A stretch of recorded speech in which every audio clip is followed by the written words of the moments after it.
Ya, pemirsa, belum usai krisis BBM di Jember, kini kelangkaan juga terjadi di wilayah tetangganya, Lumajang, Jawa Timur.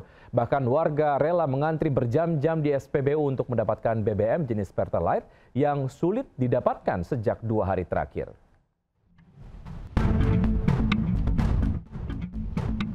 Antrean panjang kendaraan roda 2 dan 4 mengular di sejumlah SPBU di Lumajang, Jawa Timur sejak 2 hari terakhir. Warga rela antri berjam-jam untuk mendapatkan BBM jenis Pertalite maupun Pertamax yang susah didapatkan. Tak hanya warga Lumajang, bahkan warga dari Jember juga ikut mengantri lantaran tidak ada stok BBM di wilayahnya. Diduga kelangkaan BBM di Lumajang dan Jember akibat imbas ditutupnya jalur Jember-Banyuwangi sehingga mengakibatkan keterlambatan pengiriman BBM. Sementara itu di Jember, perkelahian antara sesama pengantri BBM yang kelelahan antri nyaris pecah. Beruntung perkelahian berhasil dilerai warga lain yang juga ikut antrian BBM.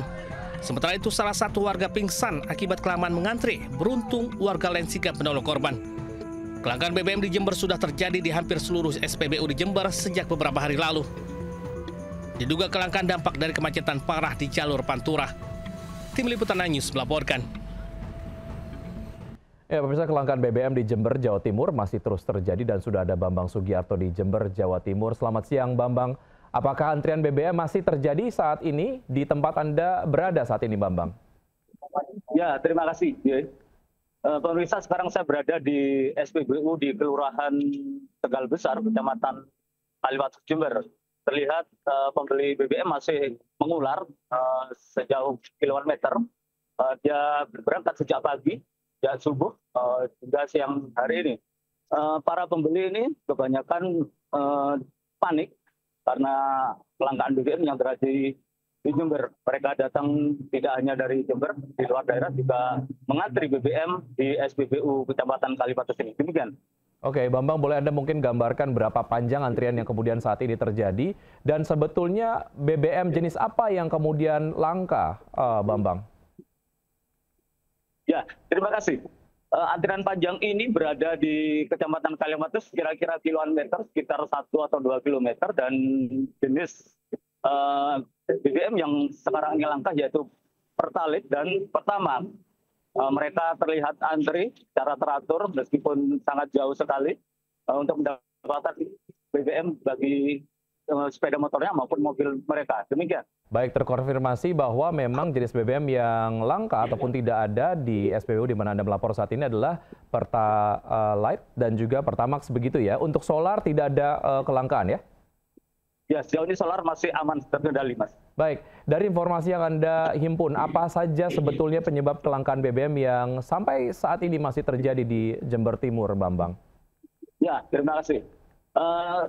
Akibat dari kelangkaan ini terjadinya karena adanya perbaikan jalur lalu lintas di Bumitir, di Gunung Bumitir Jember, akses antara Banyuwangi dan Jember, sehingga distribusi BBM lewat armada Pertamina tidak dapat melalui akses tersebut dan harus memutar ke wilayah Banyuwangi, Situbondo, Bondowoso dengan jarak yang sangat jauh sekali sehingga memicu kelangkaan kemudian antrian panjang daripada pembeli BBM di Jember.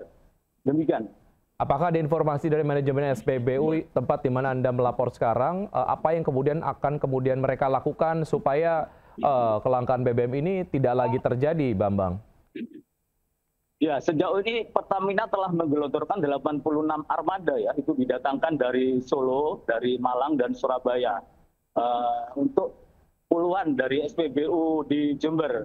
Namun memang warga yang panik masih tetap berbondong-bondong untuk membeli BBM di SPBU. Dia berharap sepeda motor ataupun mobilnya dapat terpenuhi untuk BBM tersebut. Baik. Demikian, Mas. Untuk bisa mendapatkan gambaran lebih jelas, Bambang, dapatkah Anda menggunakan kamera belakang dari handphone Anda untuk memberikan visual terkait dengan seberapa panjang antrian yang ada di SPBU saat Anda melaporkan saat ini, Bambang? Ya, terima kasih, Mas. Pemirsa, dapat kita lihat bahwa antrian panjang pembeli BBM ini mengular di SPBU Kecamatan Kaliwates, tepatnya di Kelurahan Tegal Besar. Terlihat remaja, orang tua, pelajar maupun karyawan juga mengantri dengan tertib di SPBU Kecamatan Kaliwates ini.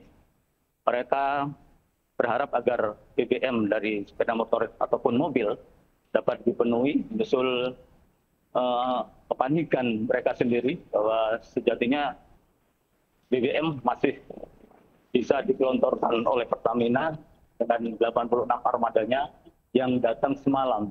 Terlihat pula bahwa petugas dari SPBU melayani dengan teratur membeli BBM, bersepeda motor maupun juga mobil. Baik. Dan antrian ini terlihat sangat panjang sekali. Kira-kira sampai 1 bahkan mungkin lebih dari 2 km ke arah timur, di sisi timur SPBU tersebut. Demikian. Baik, Bambang, semoga memang berbagai upaya yang dilakukan oleh Pertamina ataupun dari pemerintah kabupaten sendiri dapat segera mengatasi permasalahan ini. Bambang, terima kasih atas informasi yang Anda sudah sampaikan. Selamat bertugas kembali, Bambang. Ya, terima kasih, Mas. Ya, 1 unit gardu listrik terbakar hingga terjadi ledakan di Jalan Pesanggerahan, Kembangan Selatan, Jakarta Barat. Api dengan cepat melalap gardu listrik lalu menyambar tiang kabel listrik udara hingga kabelnya terputus. Sontak kebakaran ini membuat panik warga yang melintas saat akan beraktivitas di pagi hari. Apalagi sempat terdengar suara ledakan akibat kebakaran ini. Petugas damkar sektor Kembangan segera ke lokasi dan memadamkan api serta melokalisirnya agar tidak terjadi perambatan ke bangunan lain. Dan belum diketahui penyebab kebakaran namun dilaporkan tidak ada korban jiwa atau terluka. Saat ini petugas PLN masih melakukan perbaikan dan arus lalu lintas arah Kedoya serta Kebonjeruk sudah normal.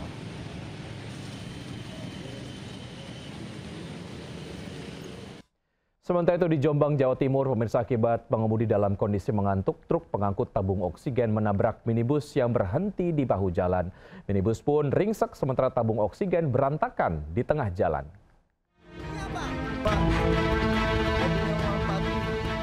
Satu unit minibus ringsek akibat ditabrak truk pengangkut tabung oksigen di jalan tol kawasan Desa Kadung Betik, Kesamben, Jombang. Akibat kecelakaan ini, pengemudi minibus terjepit di ruang kabin dan tidak sadarkan diri. Sementara truk terguling dan tabung oksigen berhamburan di jalan.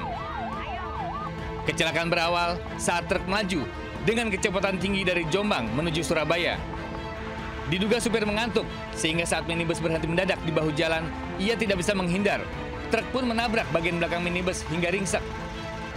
Akibat kecelakaan ini, supir dan 1 penumpang minibus menderita luka dan dibawa ke rumah sakit untuk perawatan medis.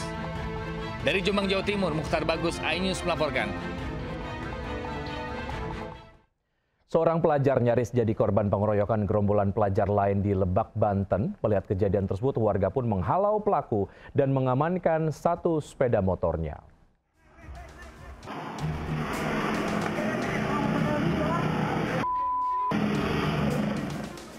Sekelompok pelajar SMK terekam CCTV menyerang seorang pelajar SMK yang tengah menjalani PKL di bengkel mobil di Desa Kadu Agung, Barat Cibadak, Lebak, Banten.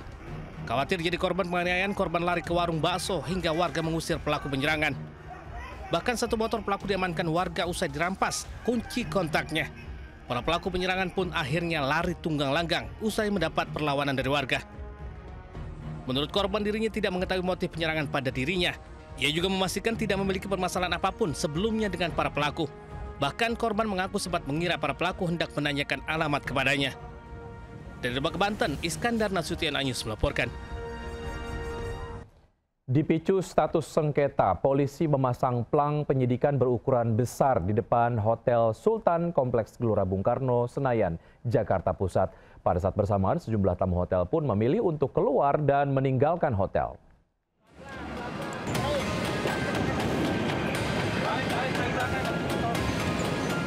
Petugas gabungan Bareskrim, Mabes Polri, dan Polda Metro Jaya memasang pelang penyidikan berukuran besar di halaman utama Hotel Sultan di Kompleks Gelora Bung Karno, Senayan, Jakarta Pusat.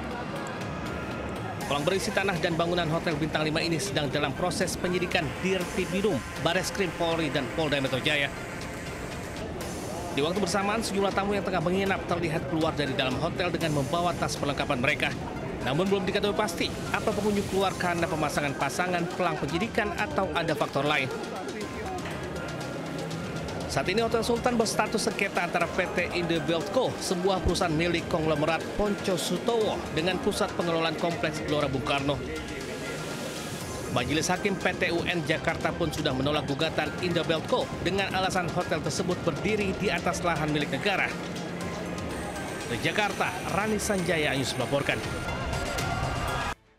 Dua pengamen terekam CCTV saat membawa kabur tas berisi laptop milik penumpang KRL yang tertinggal di Stasiun Duri, Jakarta Barat. Hasil pemeriksaan, kedua pelaku sudah 5 kali beraksi di dalam kereta KRL.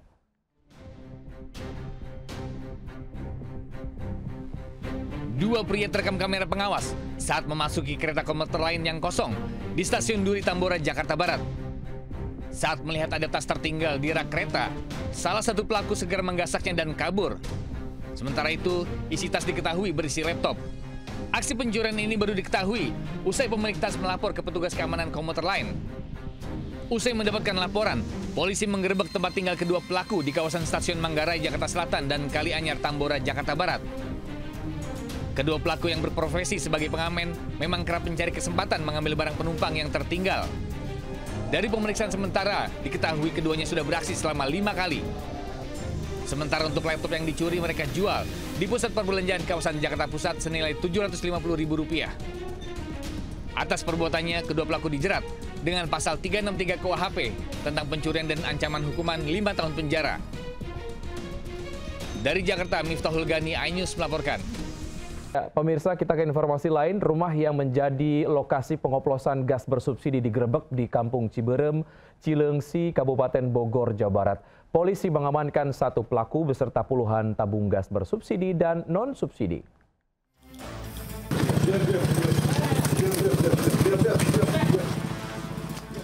Tim Reserse Kriminal Polsek Cileungsi menggerebek sebuah rumah di Kampung Ciberem, Desa Cileungsi Kidul, Kecamatan Cileungsi, Kabupaten Bogor, Jawa Barat. Polisi mendapati aktivitas pengoplosan gas LPG bersubsidi ukuran 3 kg ke tabung gas non-subsidi 12 kg yang dilakukan di bagian belakang rumah. Seorang terduga pelaku, JT, diamankan saat tengah melakukan aksi pengoplosan. Sementara 1 pelaku lainnya, JF, berhasil melarikan diri. Dalam penggerebekan ini, polisi menyita 42 tabung gas ukuran 12 kg, 68 tabung gas LPG subsidi 3 kg, 16 pipa besi modifikasi, serta alat suntik hingga mobil pick-up. Atas perbuatannya, pelaku terancam hukuman 6 tahun penjara. Polisi masih memburu jaringan pengoplosan gas bersubsidi di wilayah Bogor dan sekitarnya. Dari Kabupaten Bogor, Jawa Barat, Cahyat Supriyatna melaporkan. Aksi penganiayaan seorang wanita viral karena terjadi saat korban live di media sosial di Kota Baru, Jambi. Ironisnya, dalam video viral tersebut juga sempat terdengar teriakan dari anak kecil. Ya ampun, kan ini. Tengok, tolong. Viral di media sosial, seorang wanita di Jambi dianiaya sang kekasih. Aksi penganiayaan pun sempat terekam kamera saat korban live. Tengok, tolong. Tolong. Aku kan ini. Aku penjara kamu. Dipijak. Dalam video saat live, korban sempat mengalami penganiayaan dan terdengar tangisan anak kecil.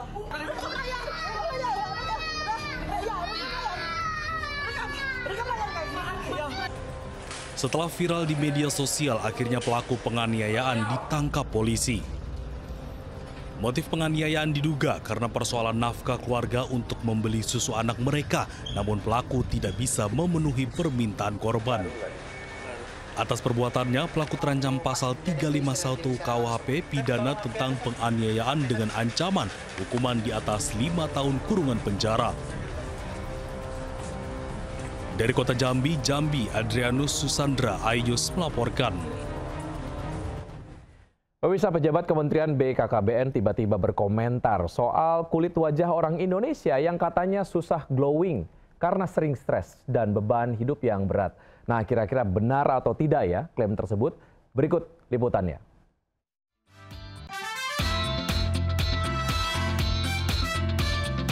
Bukan cuma perawatan kulit dan faktor genetik. Kementerian BKKBN baru-baru ini membagikan resep agar kulit warga Indonesia bisa glowing. Resep apakah itu? Sekretaris Utama BKKBN Budi Setiono menyebut kulit orang Indonesia susah glowing karena stres dan beban hidup berat. Beda dengan negara seperti Jerman Barat dan Korea Selatan yang warganya glowing karena lebih sejahtera.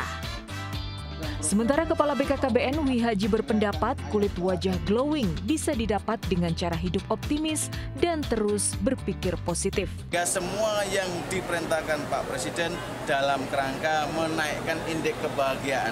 Insya Allah akan baik-baik saja. Percaya sama saya, Indonesia ini akan baik-baik saja. Tidak gelap. Pemirsa, kata BKKBN, warga Indonesia sulit dapetin kulit yang glowing karena stres dan beban hidup yang berat. Bener gak ya? Yuk kita langsung tanya warga yang ada di sini. Misi Ibu, maaf ganggu waktunya. Aku boleh nggak sih nimbrung ngobrol bareng? Boleh ya? Terima kasih. Aduh, Ibu pengen nanya dong. Mau kulit glowing nggak? Mau dong. Mau ya? Mau banget. Mau banget. Tapi kata BKKBN nih, katanya kalau kulit glowing itu bisa dapetin kalau lagi nggak stres. Menurut Ibu bisa nggak? Kalau ibu-ibu mah banyak ya, kita stres banyak banget. Kalau mau dibikin stres mah emang stres ya. Cuman kalau saya sih kok pertama stres mah karena anak sekolah. Kita pikir mau dapat negeri, ternyata swasta harus bayar kan. Lah itu salah satunya. Ya banyak ya kita mah kehidupan ibu-ibu ya kan, sehari-hari makan buat masak, belanja apa. Sembako mahal kan. Kebutuhan tuh banyak ya, terutamanya ya buat sehari-hari. Iya betul, makan. Jadi nggak sempat buat skincarean. Kalau ada duit lebih mungkin ya. Oke deh Ibu, makasih. Baik pemirsa, setelah kita berbincang dengan ibu-ibu yang ada di sini, ternyata susah loh bagi mereka untuk bebas stres. Apalagi sekarang kondisi ekonomi yang makin sulit. Contohnya harga sembako naik, semuanya mahal. Apalagi sekarang lagi musim PHK. Jadi makin susah dan makin sedih kalau misalkan ada anggota keluarga kita yang kena PHK. Ayo, pemerintah bisa bantu apa nih untuk para ibu biar bisa bebas stres dan kulit mereka biar glowing? Dari Jakarta, Jessica Winoto, Pandu Priyo, Rama Romadona, iNews melaporkan. Ya betul sekali Jessica. Kira-kira pemerintah bisa bantu apa ya agar warganya nggak stres? Karena kenyataannya meski angka kemiskinan Indonesia turun per Maret, tapi PHK merajalela dan pengangguran tembus 7,28 juta orang. Badan Pusat Statistik mengumumkan data kemiskinan di Indonesia menurun. Jumlah penduduk miskin di Indonesia per Maret 2025 sebanyak 23,85 juta orang, turun tipis dibandingkan Maret 2024, 25,22 juta. Data kemiskinan BPS jauh berbeda dengan data Bank Dunia yang menyebut 194,4 juta atau sekitar 68,2 juta warga Indonesia hidup di garis kemiskinan. Perbedaan data kemiskinan yang mencapai 8 kali lipat menjadi sorotan. Publik mempertanyakan definisi kemiskinan BPS. Sudah hampir 5 dekade, BPS menggunakan pendekatan pengukuran kemiskinan berdasarkan pengeluaran komponen konsumsi yang dianggap tidak lagi sesuai dengan kondisi ekonomi saat ini. Tim Liputan iNews melaporkan. Kericuan antar supporter timnas Indonesia pecah di ring luar Stadion Utama Gelora Bung Karno, Senayan, Jakarta Pusat. Keributan usai wasit meniup peluit panjang menanda berakhirnya pertandingan dengan skor 0-1 untuk Vietnam. Kericuan diawali dengan lemparan flare, lalu berlanjut pada aksi baku hantam. Polisi segera datang dan berusaha mengendalikan situasi sebelum keributan semakin meluas. Total ada 22 orang yang terlibat keributan diamankan. Bahkan 2 orang dikabarkan terluka, dengan 1 orang harus dilarikan ke rumah sakit untuk mendapatkan perawatan medis. Hingga pagi ini, ke-22 orang masih menjalani pemeriksaan di Polres Metro Jakarta Pusat. Dari Jakarta, Rani Sanjaya, iNews melaporkan. Gempa magnitudo 8,7 mengguncang Rusia. Badan Meteorologi, Klimatologi, dan Geofisika (BMKG) merilis peringatan dini tsunami imbas gempa besar yang terjadi di Rusia. BMKG menyatakan gempa Rusia berpotensi menimbulkan tsunami di wilayah Indonesia dengan status waspada ketinggian gelombang kurang dari 0,5 meter. BMKG merilis waktu perkiraan gelombang tsunami di sejumlah pesisir Indonesia pada hari Rabu siang dan sore. mulai dari Talaut 1452 Wita, Kota Gorontalo 1639 Wita, Halmahera Utara 1604 WIT, Manokwari 1608 WIT, Raja Ampat 1618 WIT, Biak Numfor 1621 WIT, Supiori Papua pada 1621 WIT, Sorong bagian utara 1624 WIT, Jayapura 1630 WIT, dan Sarmi 1630 WIT. BMKG memberikan peringatan kepada warga di wilayah tersebut untuk tetap tenang dan menjauhi pantai. BMKG menyatakan hingga kini belum ada laporan mengenai kerusakan bangunan sebagai dampak gempa bumi. Sementara itu, sejumlah warga pesisir pantai Kelurahan Leato, Kota Gorontalo mulai mencari lokasi lebih tinggi pasca peringatan tsunami yang dikeluarkan oleh BMKG. Sejumlah sekolah di Kota Gorontalo juga memulangkan siswanya. BMKG mengkonfirmasi Gorontalo menjadi salah satu wilayah berstatus waspada pasca gempa di Rusia. Estimasi gelombang tinggi tiba di Kota Gorontalo adalah pukul 16.39 WITA. BPBD setempat juga menyisir lokasi pantai untuk memperingatkan warga untuk menjauh dari pantai.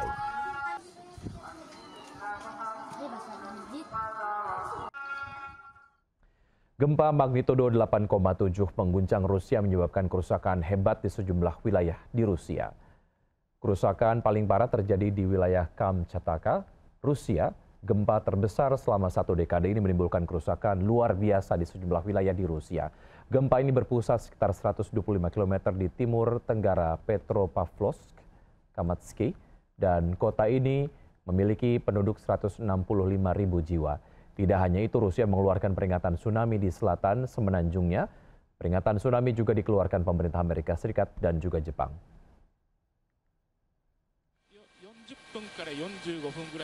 Sementara itu, usai gempa magnitudo 8,7 mengguncang lepas pantai timur Rusia, pemerintah Jepang memberikan peringatan tsunami. Pemerintah Jepang memerintahkan evakuasi segera untuk beberapa wilayah. Badan Meteorologi Jepang mengeluarkan peringatan tsunami setinggi 3 meter. Peringatan tsunami ini berlaku untuk sebagian besar wilayah pesisir Pasifik timur Jepang, dari Hokkaido hingga Wakayama. Diperkirakan gelombang tsunami akan menghantam Jepang antara jam 10 hingga 11.30 pagi.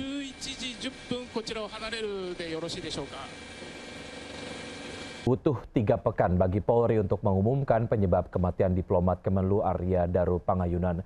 Setelah serangkaian pemeriksaan forensik, polisi menyebut kematian Arya Daru tidak melibatkan orang lain, juga tidak ada unsur pidana.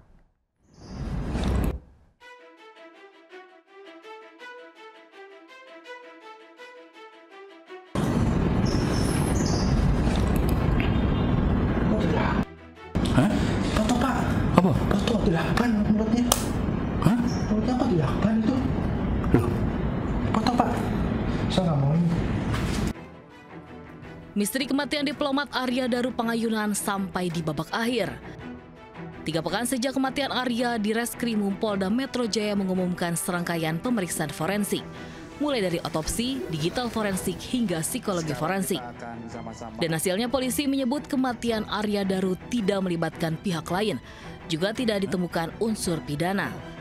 Polisi menyebut penyebab kematian Arya Daru karena mati lemas tidak bisa bernafas. Sebab kematian korban adalah akibat gangguan pertukaran oksigen pada saluran pernapasan atas yang menyebabkan mati lemas.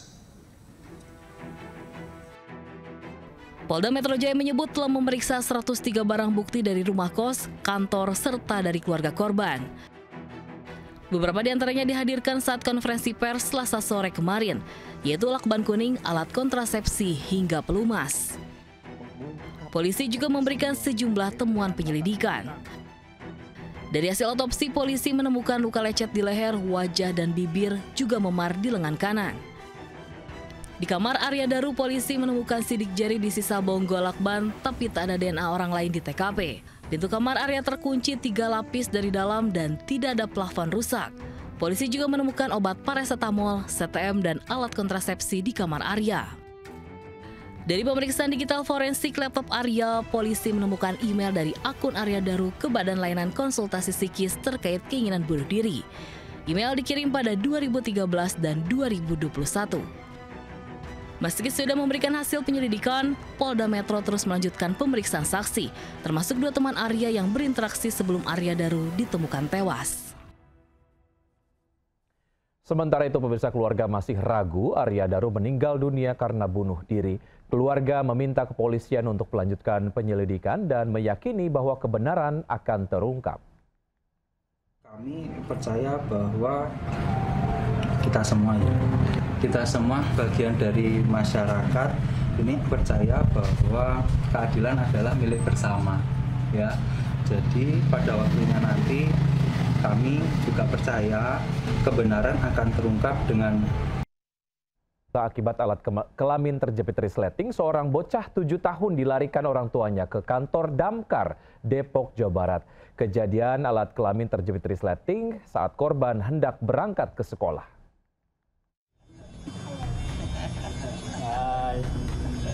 Tahan ya. Dengan penuh kesigapan dan hati-hati, petugas Damkar berusaha melepaskan resleting yang menjepit alat vital seorang anak laki-laki. Proses evakuasi ini dilakukan di kantor Dinas Pemadam Kebakaran di Jalan Boulevard GDC Cilodong, Kota Depok, Jawa Barat. Peristiwa berawal saat sang anak selesai buang air kecil. Saat hendak menutup celana, alat kelaminnya terjepit resleting. Orang tua sempat berusaha namun gagal dan meminta pertolongan petugas Damkar. Diketahui proses evakuasi berlangsung selama 1 jam menggunakan alat gerinda mini. Setelah berhasil mengevakuasi organ vital anak laki-laki tersebut, personil Damkar pun berusaha menghibur sang anak dengan mengantarkannya kembali ke rumah. Dari Depok, Jawa Barat, Rizky Anyus melaporkan.